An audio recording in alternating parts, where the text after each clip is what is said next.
11 seconds. Cardinals get the ball. He's moving. Oh my gosh, he's almost sacked. Here's his MVP.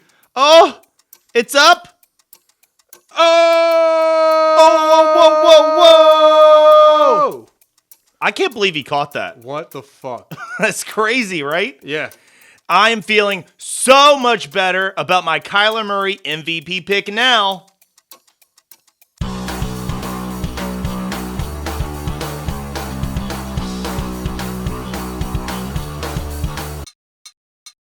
Welcome in. My name's Ian. And I'm Harrison. And this is 10 Minute Warning Podcast. We're here to tell you a little bit about some sports. Yeah, welcome back. A couple of funny takes, and then we're going to go through the Week 11 slate.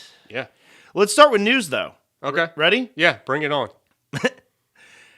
10 Minute Warning was not designed to be a Washington football team podcast. Oh, God. But they won't stop coming up with things to talk about. They have been in the news since COVID.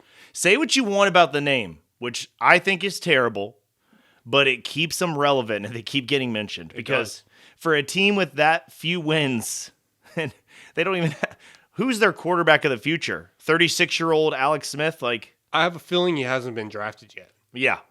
Or signed. I have a feeling. I wonder what year he will be drafted. What, 2030? Who knows? Maybe. So the Washington football team is definitely in the running as the franchise's long-term name. What do you think of that? Please no. I get it. It's taken off, but you're a football team. You need to have a real name. Do the uniforms look a lot better? No. They look the same. Oh, I was going to say yes. I thought we were on the same page on that one. No. I mean, the only thing that went away were logos. Yeah, I like the numbers, and I feel like they made it darker, did they? No, it's the same uniform. They literally just unstitched all the Washington heads off of it and took it off the helmet. I think, so I have a conspiracy theory. Okay. This should be interesting. So there's that rumor or that report that a lawyer up in D.C. bought up all the franchise rights for all the names they wanted. Right. But they already own Washington football team. They can keep going with it. I think they might be at a stalemate trying to get the name they want. Mm-hmm. So this is a bluff they're putting out to try to loosen his stance, saying, listen, if you won't help us, I actually don't even know if the lawyer's a he. I didn't mean to assume that. Yeah. So that offensive. lawyer, I offended myself. Yeah, you should. But if they won't come off of some of those copyrights, then, call our bluff, bitch. We will keep Washington football team until we die. Yeah, but if I was that lawyer, I would stick with those copyrights because eventually the Washington football team's going to fade away. It's not going to be as exciting anymore. You know what they said about the Washington Redskins name for so long? Eventually they're going to change it. Look how long that took. That is true. If there's any team that's going to stick to a terrible name for way too long, it's in D.C., baby. Dan Snyder does not like change. And the quote for this hot take is President Jason Wright, who recently hired. He's the new regime. He's not a guy going out. He's coming in. He's here to make it happen. First black team president. People are excited about the idea of a club has an identity rooted solely in the area it represents. What the fuck does that mean? Absolutely nothing. Sounds like a big bunch of PR words. Thank God they put the word football team in there so we would know they were a football team. Yeah, I mean, it's just as much rooted in the area as saying the Philadelphia Eagles. I mean, just having the name in the name is enough. It makes the Phillies look like a good name. See what I'm saying? Like teams like that. Yeah, that's true. The Cincinnati Reds, like there's some kind of lackluster names out there, and it's just like I never understood how Miami Dolphins happened. Like, why is there no NFL team with a shark? Oh, because they were looking at the ocean and a dolphin came out and not a shark. That's they thought this dolphin will really scare our opponents. Yeah. Dolphins are fierce. They have teeth. Take the DC team. You're not going to get your new stadium in Washington. Move it over to Virginia Beach, Tidewater area. Become the Sharks and be done with it. Yeah. Or the, what are those things that had the long tails? Manta rays? Rays. Oh, Rays? Yeah, well, I guess there's a baseball team already with that. The Stingrays. They'd have to be the Stingrays. There you go. Yeah. The Washington Steve Irwins. Oh, there we go. That's what everyone thinks of with a Stingray now. Yeah, rest in peace. I don't know what anyone thought of Stingrays before, but now I immediately think of Steve Irwin, specifically in South Park when they brought him back and he had it sticking out of him. Nothing's Nothing's off limits. nothing's off limits for them. So now let's transition to a different story, which has my heart. Okay. Well, This first should of be all, ESPN made a bunch of layoffs that their talent, the people that did not get laid off, have been very frank about saying, we didn't know this was happening. Mm-hmm. People lost producers on their own shows, and they weren't told they were going to lose these people. So now we go to Katie Nolan. Katie Nolan was picked up by Katie Nolan was picked up by the New York Post, okay? And the New York Post said, Katie Nolan instantly regrets new ESPN contract after layoffs. Not exactly true when you read the article. More likely it says, I came here, I have a podcast, I do this with like a producer, some other people, and now the people I do this with are gone. I'm pretty much doing this podcast by myself. She's also on the ESPN Plus platform, Always Late with Katie Nolan. Yeah. I've been a huge Katie Nolan fan since she was still with Fox Sports and she was on Garbage Time. I thought Garbage Time was her peak. Mm-hmm. But she's been doing this since she was she was on YouTube like us right now. So it's the news story that she regrets coming to ESPN? Is that the news story? Yeah, well, because if you remember, as soon as Katie Nolan came to ESPN, nobody saw her anywhere for a while. Yeah. And then the first news story that came out, because Katie Nolan is very attractive. I mean, if you're watching the video component of this podcast, at this point you've seen the photo for the tweet right here that the New York Post put up. That photo is not that's a great photo, but like she looks good in all her photos. Like Katie Nolan's just a very beautiful person, I think. And she's very funny. But she came to ESPN and the first news story was, she makes $2 million a year. For what? Because she wasn't on anything yet. She didn't have any of her shows started. So it's like, why did they give Katie Nolan $2 million a year to hide her? So now she's got Always Late with Katie Nolan on ESPN Plus. Yeah. Kind of like as risque as Disney's going to let you get with a sports show. That's why it's on streaming and not on TV. And then these sports blogs and stuff, they love to just pick on Katie Nolan, like figure out her doing something. And for this tweet, again, if you're on the video, you can see this, but for the audio people, we love you audio people. We're not trying to leave you out. She responded to the tweet within 4 minutes of it being posted. Oh, wow. So the headline was, Katie Nolan instantly regrets new ESPN contract after layoffs. She said, who cares? Stop treating podcasts like news. Yeah, I kind of feel like if Katie Nolan came to ESPN, she doesn't regret it. No. She just came. And the thing is, she dropped the news on Friday, right after the layoffs happened of last week. If you live in Virginia, there was big COVID restriction news that came out on Friday that probably covered a lot of this up for you. Right. But she basically said, we don't know what's going on. I don't know if this is going to continue or how it's going to continue. Basically saying the podcast was kind of up in the air because the people helping her run it weren't there. Mm-hmm. So I don't know what that means for her Always Late show or anything like that. But at $2 million in a contract, I don't know what her buyout is, but I doubt she's leaving. Yeah. They might just make her, at that price, might just make her work alone. Yeah, they might hire her again, too. Yeah, I mean, exactly. So they might just hire somebody cheaper to do it. I don't know. All I know is, Katie, please come on the podcast. Come on. Yeah, and if Please. you're unhappy for some reason at ESPN and want to leave, me and Ian will gladly take your position.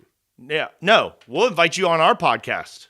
Well, I mean, being partnered with ESPN. Exactly. Yeah, come here. Yeah. We'll come work for you. Yeah. We're cheap, I swear. Harrison works for sandwiches. They have to be roast beef, though. I've gone through a lot of beef keeping this podcast going just to pay him. It's expensive. He only likes rare. But luckily, that's always available. Yeah. But starting the petition now, 10-minute warning followers, tweet at Katie Nolan. Tell her to go on the 10-minute warning podcast.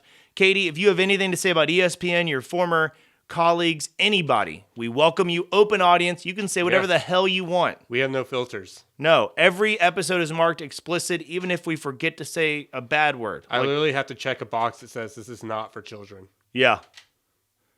My nephew wants to watch it. I won't let him. He's not allowed to. I know. YouTube will get mad at him. Yeah, luckily he's too young to work a computer. That's a good thing. So we have one more story to talk about, and we don't know if it's an actual story. A lot of people have come out and said it did not happen. At least one source did at one point come out and say it happened. For the interest of what this podcast is, take Katie Nolan's words to truth. This is not news. This is a comedy podcast, and we're here to tell you stuff that's kind of funny, okay? So Joe Judge, Giants coach, who we've talked about on this podcast before, he's a bit of an enigma. He comes from the Belichick tree. For a guy that's in New York, we don't know much about him. Yeah. We just know that Belichick said he was the next guy up. Well, Mark Colombo, OL coach, was fired. Isn't he the guy that's like 6'8", 300-something pounds? 6'8", 330 pounds. Yeah. Well, he was listed as 6'8", 330 pounds in his playing days. Biggest coach in the NFL. I'm guessing he didn't get shorter than 6'8", yeah. but he might be under 330 at this point since he's not playing. They usually drop a little bit of weight. Yeah. But at 6'8", you're at least 250. Yeah. I mean, remember hearing about him because he's just so massive. I mean, he sounds huge. But the rumor was that Joe Judge and Mark Colombo got in a fist fight before they got into fisticuffs before he got fired, which is a good reason to fire him. I mean, the Giants have a lot of other reasons to fire an OL coach, frankly. Yeah. Their offensive line coach. Like, I just would love to seen that fight.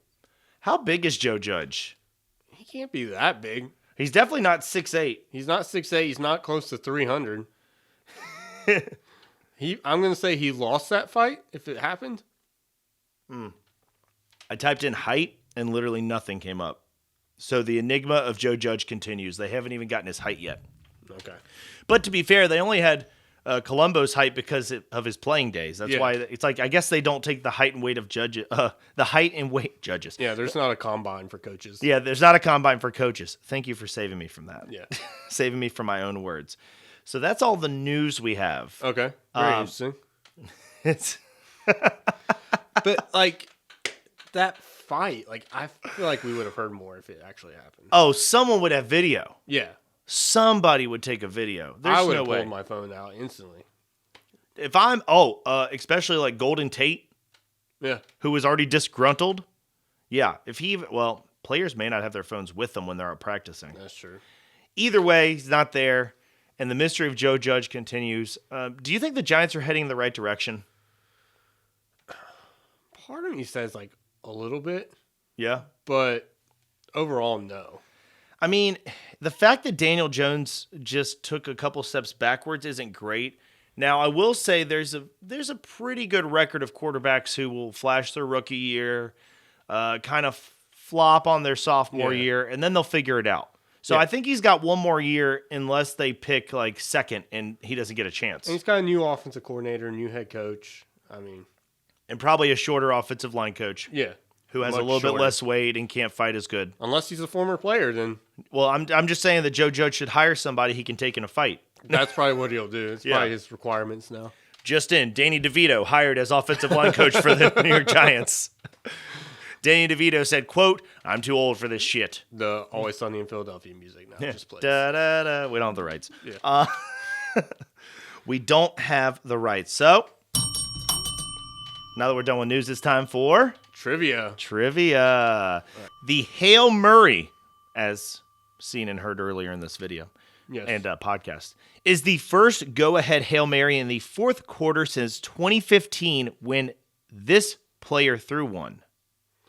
So what defines a Hail Mary? Just like a last-second throw that goes for a touchdown? A very long, desperate attempt to win a game in a fourth quarter. Because, I mean, Kirk Cousins threw one to Stephon Diggs in the playoffs. Okay, so in the fourth quarter Oh, in the fourth since quarter. 2015. So it's a dramatic hint. This Hail Mary beat the Lions. It was Aaron Rodgers. Aaron Rodgers. That's correct. Bonus points if you could tell me who he threw it to. Oh, wasn't it Jordan Rodgers? No. Close. I don't remember. Richard Rodgers. Richard Rodgers. But That's it. 1 out of 4 is not bad. I got the last name. Yeah, that was a lot closer than I would have been. Yeah.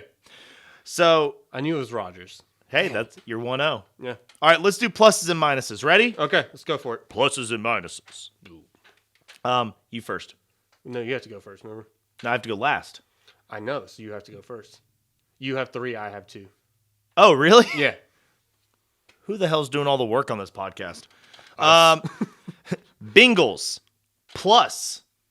Joe Burrow has had a touchdown by pass or by rush in every game but one this year. He's also thrown for more than 200 yards in all but 2 games this year. Minus, The Bengals had 2 weeks to prepare for the Steelers and still got whooped. I think they have a chance at the top pick unless they beat the 3 NFC East teams left on their schedule. Yeah. And the fact is, they've played one NFC East team already, and that's the tie that they have. Yeah, so the Eagles. The team that we think is already the best in the NFC East, and not because they're great, but because of process of elimination, the Eagles, Right. they tied that team. I don't know. I think the Giants might be the better team now. Well, now that everybody's coming back? Yeah. Exactly, the Bengals could lose Yeah. that game. They already have T. Higgins. They have Tyler Boyd. I don't see them going wide receiver at the top of the draft. No. Offensive lineman or a defensive pass rusher. Yes, They definitely. need a pass rush in the worst way. They need, pass protection more, I think. Well, yeah, pass protection and a pass rush. But Joe Burrow is putting up a lot of yards because he's young and can run. Yeah. So, I mean, if you think you can wait a little bit on offensive line because he'll make it happen, I say you put some pressure on the opposing passer. Mm-hmm. So mine is the Saints. Okay. Their plus is they won last week. They're also first in the division. Okay. Their minus, they now have to rely on Jameis Winston. Pick Winston. Eating the W, Winston. Crab man. Old Krabby Winston. I don't think that that's bad, though. I don't either, but I think he might be a little bit bad, but I think he's going to put up big yards no matter what. he'll put up big yards, which is what that offense needs. Yeah. He can throw the deep ball, which is what that offense needs.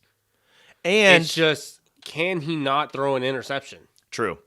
That's the big problem. Will he shoot the team in their own foot? I think this is the week that Michael Thomas finally pays off that first round pick that any fantasy player spent on him because, he's finally coming back. He had one game where he kind of got worked in. Yeah. Now it looks like he's going to get closer to full steam. And Jameis Winston loves to feed the big dog, okay? Mike Evans has not been the same without Jameis Winston forcing him passes. True. Chris Godwin he made Chris Godwin and Mike Evans very good last year because they don't get blamed for interceptions. Mike Evans is the more like go deep physical receiver. So Yeah. if Tom Brady's not throwing the deep ball, Mike Evans has got nothing coming his way. Right, Mike Evans has been turned into the younger touchdown target for Tom Brady. Right. I mean, he's just basically like Mike Evans. If he's not getting touchdowns, he's not worth playing. Mm-hmm. But he is getting touchdowns. True. So, Patriots, ready? Ready. Plus, the Pats beat the Ravens. Cam Newton had 2 touchdowns. Wide receiver Jacoby Myers even threw a touchdown, while Damian Harris racked up 121 yards. Mm-hmm. Minus, they did it in the most perfect weather conditions for the Patriots. It was a monsoon. Yeah. It was terrible, and despite all of the terrible weather, Baltimore had a shot at this one late. People were overreacting like Baltimore had no chance. They were this close. It literally, at the end of the game, once the Ravens got the ball and they're trying to make their last run, the rain just started piling on, and they could, like that one Ravens wide receiver or running back, I can't remember who it was, but he couldn't hold on. There was a meme out there that Bill Belichick planned all that. He's a witch. He's a witch, yeah. And he controlled the weather to make it that when the Ravens finally had the ball, the weather finally came. I wouldn't call this a statement game, would you?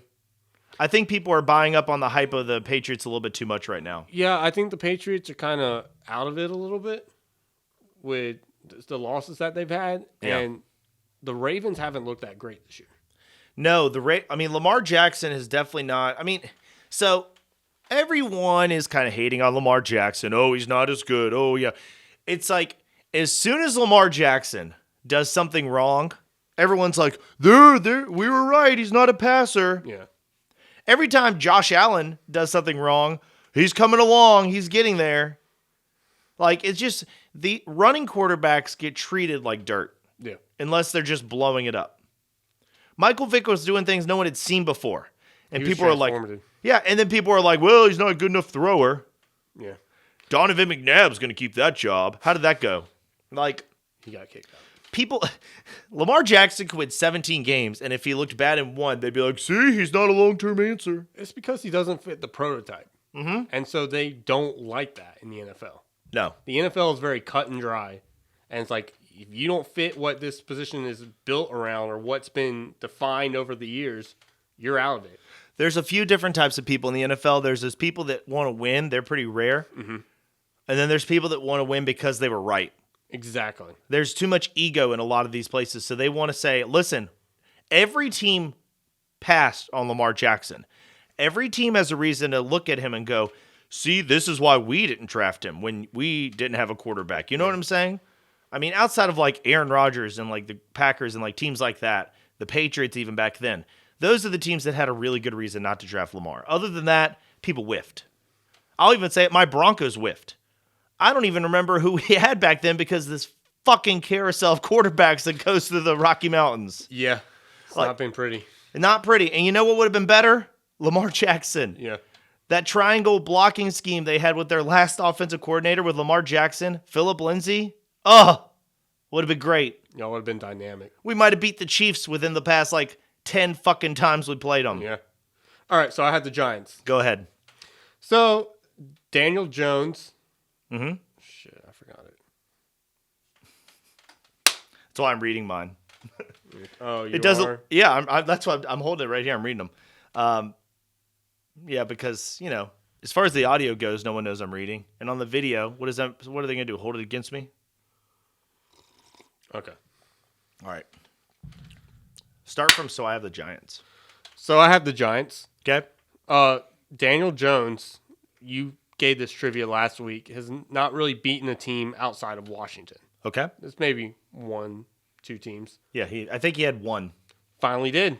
Now he's got two. He's got 2. Beat the Eagles on Sunday. Unfortunately, they're still they're second place behind the Eagles with a 3-5-1 record. So Wow. Just a terrible division and all. I think everyone agrees on that for the last 2 to 3 years, it's just been a shit show in the NFC East. Can we agree, though, that one of these NFC East teams could really make it look like they weren't that bad if their second half of their schedule is easy? Does that make sense? Because, Oh, yeah. I mean, the 2-7 teams, okay, so 3-5-1, a little bit more of a chance to come back. At 2-7, the 2-7 teams, at best they're going to do is 9-7. I think the best they could hope for is 8-8. Yeah. But 8-8 would win that division, I think. I don't know. Oh, I think 5 wins this year will win that division. I think it'll be that little. Really? Even Yeah. though one of them's already got 3, there's so many weeks left. Yeah, but I'm not saying that's what it'll be. I'm just saying Oh, okay. 5 could win that division. It wouldn't shock you if Yeah. they just lose out and that happens? Yeah. I got you now. Bears. Okay. Plus. Ready? Mm-hmm. Former wide receiver first round bust for the Vikings, Cordero Patterson, performed against his old team. Patterson was the leading rusher on the team. Even if that wasn't much, he was tied for second on the team in catches. Again, even if that wasn't much with 2 catches. But there's no shame in his return game. 2 kicks returned for 135 yards. Total, one of those ties the NFL record because it was a 104-yard return for a touchdown. That's all the plus. Minus, they lost the game, adding injury to insult. Both Nick Foles and Mitch Trubisky were injured by the end of the fourth quarter. Yeah, it was rough. Tyler Bray was going out there. The Volunteers' pride. I don't even know what to think about Chicago. They just don't have any luck. I think that Matt Nagy is getting close to. I think he's an outside candidate for Coach of the Year. The fact that they've won as many games as they have with this kind of quarterback play is You think ridiculous. so? I think that they should not have won as many games as they have. On paper, they don't look this good. Allen Robinson Never beat good teams except for the Bucks. Yeah, the Bucks. I mean, That was it. The Bucks could win the Super Bowl right now. I mean, you know what I'm But saying? they beat them by 1 point. It wasn't even like they. But outside of that, I haven't seen an impressive win by the Bears. Nobody counts out Nick Foles anymore. Well, he doesn't have a chance to be counted out. I haven't checked up. Have you checked his injury status? No, I haven't. We'll get that somewhere else, everybody. Go check it. It's on Twitter. I mean, they've got to buy. They got to heal. One of them should heal up by then, but Yeah. neither of us are doctors. That's a fact. No. So this brings us to trivia question numero dos. Okay. Cordero Patterson's 104-yard kick return touchdown was the 8th of his career. That ties him with 2 other players for the most in NFL history. Who are those players? That's a pretty hard question. I have multiple choice. Okay. I have 5 choices because 2 are correct. Ready? Okay. A. Leon Washington. B. Gale Sayers. C. Josh Cribbs. D. Devin Hester. Or F. Deion Sanders. So would Devin Hester be one? Devin Hester was dynamic, but apparently not that dynamic. Not that dynamic. Gale Sayers. No? Okay, I lost. I'm down. The answers were Leon Washington and Joshua Cribbs. And a couple of lists, if you look up the best punt returners or kick returners in history, Josh Cribbs is number 1 on a lot of those lists. That's crazy. People just don't know that because the Browns were so terrible while he was doing it. Right. But he was doing it, He was scoring the only points for the team. Exactly. Exactly. So. All right. I'm going to put 10 minutes on the clock. We're going to go through the picks. Yep. And we got 10 minutes. We have 10 minutes to get through this. And now we're literally embracing our name of 10-minute warning. And we're going to try to pick every game for you in 10 minutes. Ready? Ready, go. Thursday night game. Cardinals, Seahawks. The Cardinals, I don't think have ever won a game at the Seahawks. Do you think they do it this time? I do. I think Russell Wilson's in a funk right now, and I'm picking the Cardinals. I'm picking the Seahawks because I think the Cardinals are going to be too big for their britches after that Hail Murray. They're going to get down and they're going to try something like that again. I think Russell Wilson will bounce back. Okay. But I also think that I'm a little bit worried about the run game for both teams, so this should be a passing affair. It should. Okay, Eagles, Browns. Not a game anyone would usually care about. Yeah, who you got? Browns. Nick Chubb is back, and they're running the ball with force. Yeah, and Eagles can't win a game. I mean, right now it's only a 3.5 point spread. It opened up at 1.5, so they're trying to get money on the Eagles. It makes sense that the Browns are going up. Going back to the Cardinals-Seahawks game real quick, that line actually moved down because after that Hail Murray, a lot of people are putting money on the Cardinals. That actually reinforces my Seahawks pick. Okay. Now we're going to Falcons-Saints. I have the Saints. Saints are favored. Yeah. Now, with Jameis Winston's interceptions, you think there's no shot that the Falcons upset them here? There's a shot, but it's a division game. It's a division game, but I just think the Saints have more talent. I think Jameis Winston will ball out. Yeah, I think even if he throws some interceptions, I think they have too much going on. I think the Saints win this game too. It's a 4.5 point spread though, and I don't know if I would bet it. I think it comes down to a 3-point game. I think the Falcons keep it close. Okay. So Lions, Panthers. I have the Panthers. I think that they have been performing well, even though they've been losing, and I see them beating the Lions, who are a lesser opponent. Yeah, the Lions they're one of those teams that are very much an enigma. Yeah. I don't know. I mean, their wins have come against the Falcons, and like their most recent one was. Yeah, I mean, the Lions got that field goal to beat the Redskins late. Yeah. They shouldn't have gotten that. I think they should have lost that game. I'm going to go with the Panthers too. Okay. Even though it says something that the Lions are 4-5 and the Panthers are 3-7 and the Panthers are favored. That says something. Yeah. So, timeout. Okay. What we got? 7:49 left. 7:49. We're doing good. Hells yeah! Time for a trivia break. All right. Just like in a real 2-minute warning, this 10-minute warning, we have timeouts. Commercial break. Commercial break. Insert your commercial here if you'd like to advertise for 10-minute warning. Yeah. Or with 10-minute warning. We don't need you to advertise for us. With us. If you want to advertise for us, you could. Yeah. Tell your friends. Yeah. Damian Harris now has 3 100-yard rushing games this season. Only 3 players have more 100-yard games. Can you name them? All 3 of them? See how many you can get. If you get 1, I'll give you the point on the trivia question, but then we'll just see how far you can go. Derrick Henry. See why I want you to name more than 1? Yeah. It's like Derrick Henry's a gimme for almost any running back question. Would be Dalvin Cook. And this is going to be a long shot, but I'm going to say Aaron Jones. Oh! No. But I'll give you a hint. Okay. One part of his name is correct. It's not Aaron. It's not Aaron Jones. You're gonna overthink it. I am overthinking And we just mentioned this team. Cheap flight down south from Roanoke. I don't know. Where you retire, clear beaches. You're an old 43-year-old quarterback and you're handing the ball off to Rojo, Ronald Jones. Buccaneers. The Buccaneers have so much hype around Tom Brady and all the passing weapons. People haven't noticed that Ronald Jones is running away because people are trying to stop the passing game now. I would have never gotten that. That was the wild card for sure. Yeah. All right, let's get back to it. Ready? All right, let me hit resume. Resume. Patriots, Texans. Now, the Texans are 2-7. The Patriots are 4-5. Like we just said, they're coming off that game that we really don't think was a statement win. Yeah. They have to go play in Texas. I'm picking the Texans to win this game. I'm still picking the Patriots. I think they have Why? a better defense. Okay. Texans just, when I wanted to pick them this year, and I have picked them, they've disappointed me. The Texans have had some bad luck with weather. That last game against the Browns, they could have won that. And if the weather hadn't been like 30 miles per hour, they probably would have. Bad.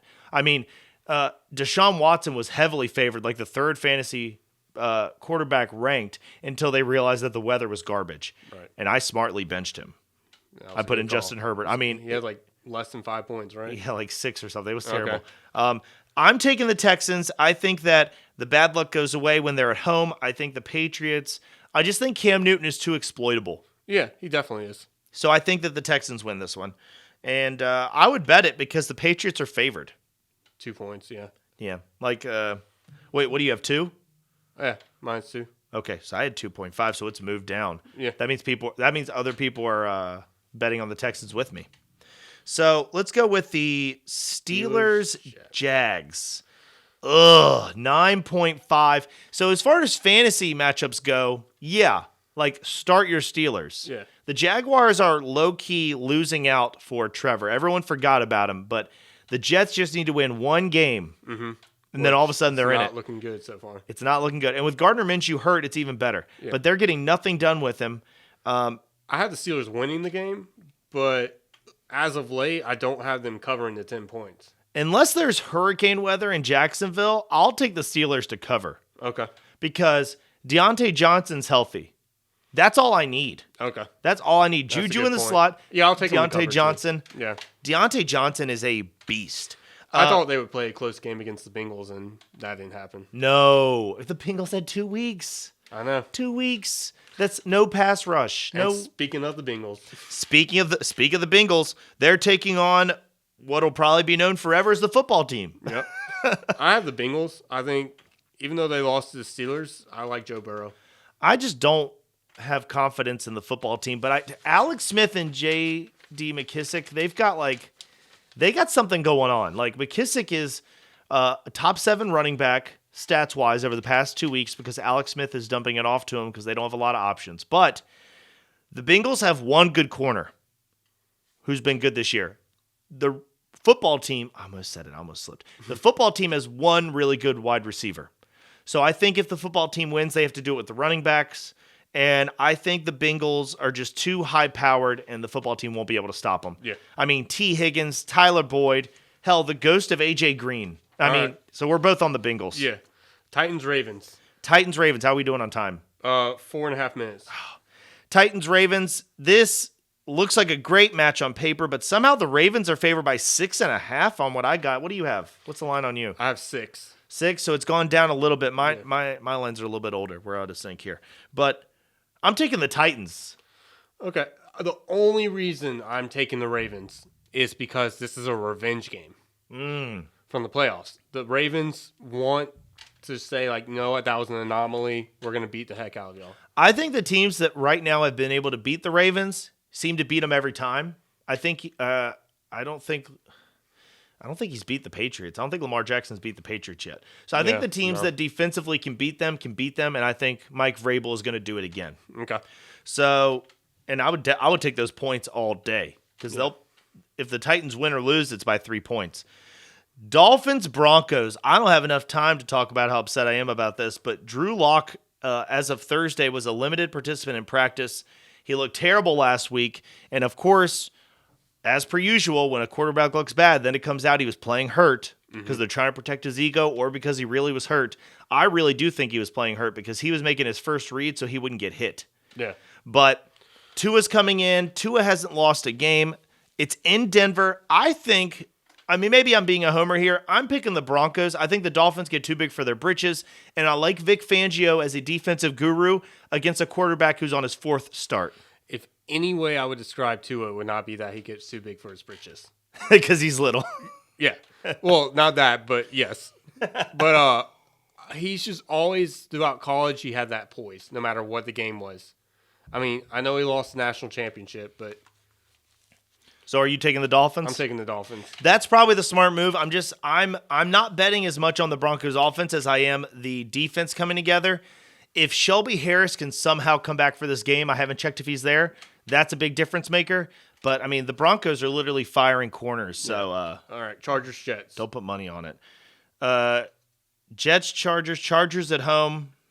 Chargers. 8.5 points. Move on. Packers, Colts. I think it'll be a close game, but I'm taking the Packers. I'm taking the Colts for the upset. Okay. I think Pittman Jr.'s back for Phillip Rivers. He's got a number one wide receiver again, and he spreads the ball around a lot. Mm-hmm. Aaron Rodgers is going to force feed Devontae Adams, but Alan Lazard is back. If Alan Lazard goes off against the Colts, look out. Timeout.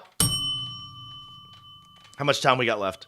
2 minutes. So after this question, well, we got one more timeout coming up. Okay. And only 3 games. I think we can do this. Okay. I forgot I have to pull out the question. Yeah. All right, let's do an advertisement. Quick, Harrison, hit him with an ad. Woo! I don't know what to do. I don't think you studied advertising in college. I did a dance. That's what Hardy's always did. Who the hell goes to Hardee's? Well, not anymore. They stopped dancing. I stopped going to Hardee's as soon as they stopped putting hot girls with sauce dripping on them on cars. Exactly. I knew it didn't make sense. Those chicken tenders looked a lot better when they were getting eaten by that woman. And those models deserve a shot. Get them on TV. Get them some exposure. Exactly. Charlotte McKenna, shout out to you.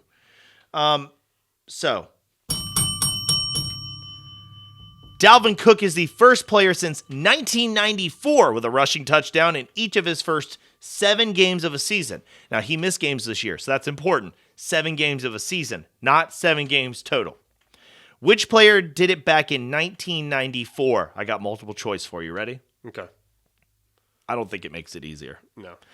A, Marcus Allen. B, Barry Sanders. C, Marshall Faulk. D, Emmitt Smith.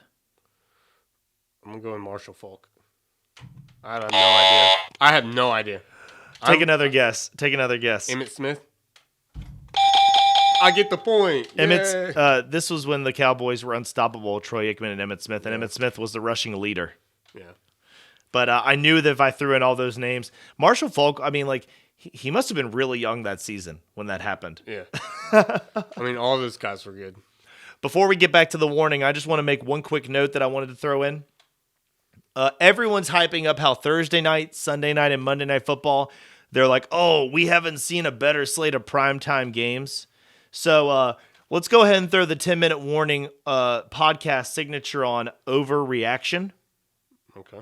You know what I'm saying? Like when national media tries to hype up all the primetime games, they don't live up to the hype. Yeah. Almost never do they live up to the hype. So expect to be disappointed and watch a different game probably. Let's get back to it. Ready? Resuming. Cowboys, Vikings. Vikings. Yeah, I think Dalvin Cook will rip apart this defense. Now, I do think the Cowboys bounce back here. Andy Dalton's going to be in the game, and they might put up some points. So it might be an over-under situation if he gets some protection, but I'm still taking the Vikings. Yeah. I'm not going to take them to cover. I think it might be no, I'm taking them to cover. I changed my mind. All right. Timeout. Good. Yeah, good. For the first time since the NFC and AFC were created in 1970, this conference has 9 teams with 6 wins through week 10. Which conference is it? The NFC. What? We just talked about how good the Dolphins were. I know, but the whole NFC West is 6-3. The whole NFC East brings them down, Harrison. I know. We just talked about how they don't have any wins. You don't disrespect my AFC anymore. AFC wins. AFC forever. Go AFC. Go NFC. I still think the Bucs might win the Super Bowl, but the rest of the good teams are in the AFC. Yeah. Baltimore, the Titans, all the games you want to watch involved an AFC team. I forgot about Baltimore and the Titans.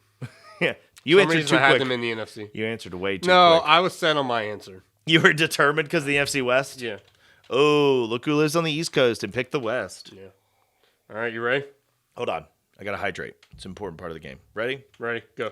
Chiefs, Raiders. The Raiders had 11 players that may not be able to play on the defense. That's the whole defense. That's the whole starting lineup because of a COVID list. And the Raiders already beat the Chiefs once, but this is in Las Vegas. What do you think? I have the Raiders. I have the Chiefs getting revenge. Chiefs get revenge? Yeah. I think that I'm going to go with the Raiders to cover and maybe win. So 6-point spread, 6.5-point spread, whatever it is, I'm going to put my money on the Raiders. And just because the Chiefs have played every team in the division except my daunted Broncos very close, even if they do beat them like the Chargers. So I'm going to go with the spread and take the Raiders. Okay. Rams, Bucks. I guess I have to surprise you. I imagine you're picking the Bucks since they're winning the Super Bowl, but No. I'm taking the Rams. I think Jalen Ramsey is going to give them trouble, but I think Antonio Brown, I think that secondary for the Rams is way better, and Aaron Donald, he's going to be disruptive.